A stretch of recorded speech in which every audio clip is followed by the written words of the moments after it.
इस बार वर्ष 2020 की शुरुआत ही कुछ ऐसी रही। बड़ी अजीब सी स्थिति रही। कोरोना नामक एक ऐसी महामारी इसमें चली जिसे कभी न लोगों ने देखा था, न इसके बारे में सुना था। इससे होने वाली मौतों की जानकारी तो खूब आ रही थी, पर इसके इलाज का कहीं किसी को पता न था। विदेशों में हर तरफ हाहाकार था, खासकर इटली में। रोज़ ही खबरें आती कि न जाने कितनी लाशें बिना किसी दया भाव के यूं ही ज़मीन में पाट दी जा रही थी। सच बात है, जिसकी जानकारी ही न हो किसी को, उसका इलाज कहाँ से होता। विश्व स्वास्थ्य संगठन सहित देश विदेश के तमाम वैज्ञानिक और डॉक्टर जब तक इसकी जटिलता समझ पाते, तब तक न जाने इसने कितनी जिंदगियां ले ली। चीन इटली की बात तो रोज़ ही सुनी ही जा रही थी। धीरे धीरे इसने अन्य देशों में भी पांव पसारना शुरू किया। हालांकि हमारे भारत में यह परंपरा रही है कि जब तक विदेश से किसी बात की पुष्टि न हो जाए, किसी खोज की पुष्टि न हो जाए, हम अचानक यकीन नहीं करते कि यह बात सच हो सकती है। यही बात कोरोना के बारे में भी रहा। हमने कभी यकीन ही नहीं किया कि कोरोना इतनी खतरनाक महामारी हो सकती है, जो जिसके ऊपर छा जाए उसकी ज़िंदगी ख़त्म। हमने कभी सजग होना शुरू ही नहीं किया था, ना ही हमने सजग होना सीखा था। और सबसे बड़ी बात है, अमेरिका भी तो इसे अब तक खतरा नहीं मान रहा था। अब जब अमेरिका ना माने तो हम कहाँ से इसे खतरा मान सकते हैं। पर खतरा तो है ही। खतरे की तलवार भारत पर लटक ही नहीं रही थी, तलवार भारत के बीच में प्रवेश कर गई और यहाँ भी इसने जिंदगियां लेना शुरू कर दिया। गंभीरता बढ़ती जा रही थी। अचानक एक दिन भारत के प्रधानमंत्री लाइव हुए और लाइव होकर के देश के नाम संदेश में उन्होंने घोषणा की कि तत्काल प्रभाव से पूरे देश को बंद किया जा रहा है, अर्थात लॉकडाउन में भेजा जा रहा है। मैंने आपको पहले ही कहा कि हम कभी यकीन नहीं करते जब तक विदेशी हमें आके ना कहें। यहाँ भी वही हुआ। राजनीति गरमाई, कुछ राजनेताओं ने तो कुछ अन्य लोगों ने प्रधानमंत्री के इस कदम की बहुत निंदा की और लोगों ने न जाने क्या क्या बात कहे। बहुत सारे तो ऐसे वीर उभर कर आए जिन्होंने खुल्लम खुल्ला लॉकडाउन का उपहास करने का प्रयास किया। इसमें टिकटॉक और तमाम तरह के वीडियो भी बने और हैरत की बात है, जिन्होंने इसका उपहास किया वही बाद में इससे प्रभावित भी हुए। धीरे धीरे लोग समझने लगे कि यह ऐसी वैसी बात नहीं, काफ़ी गंभीर बात है। और फिर इलाज था नहीं, मैंने पहले ही कहा, तो इसके लिए नई नई बातें सोची जाने लगी और फिलहाल यही बात तय हुई कि मास्क का प्रयोग किया जाए, समय समय पर हाथ धोया जाए और जहाँ तक संभव हो सके एक दूसरे से दूरी बनाकर रखी जाए ताकि यह बीमारी फैल न पाए। अब तक लोग यही सोचते थे कि यह बीमारी केवल व्यक्तिगत संपर्क से, छूने से ही फैलती है या फिर सांस के माध्यम से फैलती है। लॉकडाउन की घोषणा होते ही कुछ वीर बहादुर लोग पिकनिक मनाने चल पड़े, तो कुछ कहीं परिवार के साथ घूमने निकल पड़े और इस तरह लोग छुट्टियों का मज़ा लेने लगे। पर प्रशासन सख्त हुआ और प्रशासन ने फिर लोगों को टाइट करना शुरू किया और प्रशासन ने लोगों को बंद करना शुरू किया। पुलिस ने कहीं कहीं सख्ती दिखाई और अब धीरे धीरे लोग लॉकडाउन मानने के लिए तैयार हुए, पर काफ़ी देर हो चुकी थी। इससे धीरे धीरे लोग संक्रमित होते रहे, मरते रहे। भ्रम और अपील दोनों का ही माहौल चलता रहा। कुछ चेत गए, जो चेत गए वो ठीक रहे, जो नहीं चेते वो भी ठीक रहे, लेकिन इसका प्रभाव धीरे धीरे धीरे धीरे सब पर होने लगा। पहले हमने सोचा कि यह विदेश में है, हमारे देश में नहीं आएगी। जब देश में आई तो हमने सोचा कि यह हमारे देश में आई है, हमारे ज़िले में नहीं आएगी। फिर बीमारी ज़िले में आई तो हमने सोचा गांव में नहीं आएगी, और जब गांव में आई तो हमने कहा हमारे पड़ोस में है, हमारे घर तक नहीं आएगी। और इसी भ्रम में हम जीते रहे, हमने परहेज़ नहीं किया। अब आलम यह है कि एक तरफ से देश फिर से खुलने लगा है तो दूसरी ओर से फिर से लॉकडाउन करने की कवायदें चलने लगी। जहां शुरुआती दिनों में एक दिन में 600 से 700 लोगों की मौत होती थी या प्रभावित होते थे, वहीं इसका प्रभाव भी बढ़ने लगा और धीरे धीरे इसका प्रभाव बढ़ता ही जा रहा है।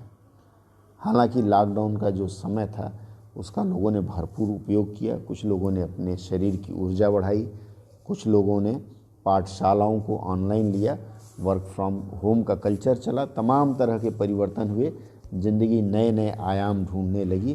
पर ज़िंदगी के दरवाजे पर अब भी कोरोना मौत बनकर दस्तक दिए जा रही थी।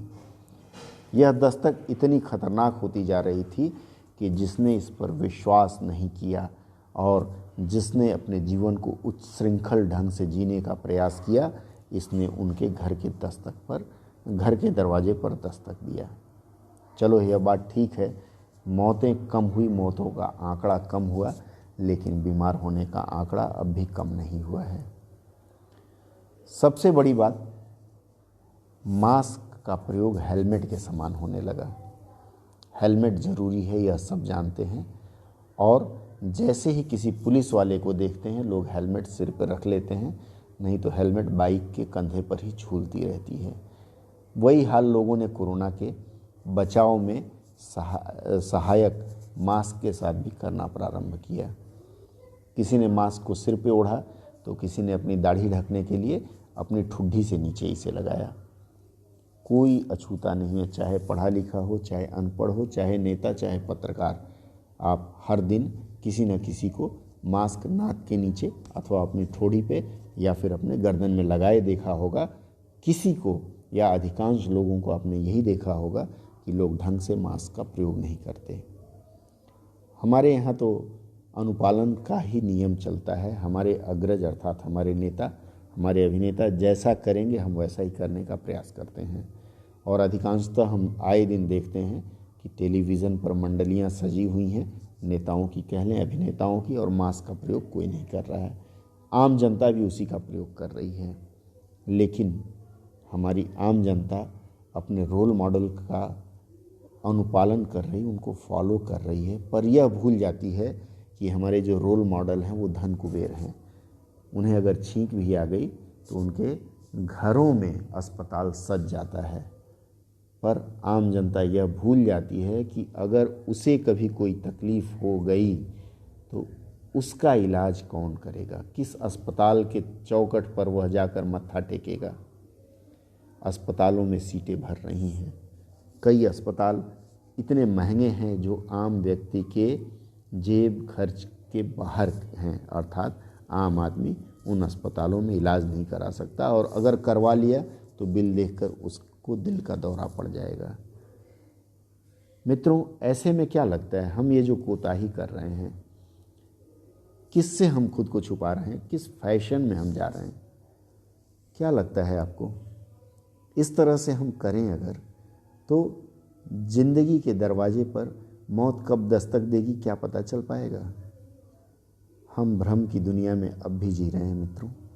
हमें यह लगता है कि बस कोरोना तो हमारे पड़ोसी के दरवाजे तक आई है, हमारा दरवाज़ा उसने देखा नहीं है, हम अदृश्य दुनिया में हैं, या फिर ये कह लीजिए हम खुद को मूर्खतापूर्ण जीवन में जी रहे हैं। क्या जाता है यदि आप मुंह ढक लेंगे? क्या जाता है यदि आप एक दूसरे से 6 फीट की दूरी बनाकर रखकर बात करें?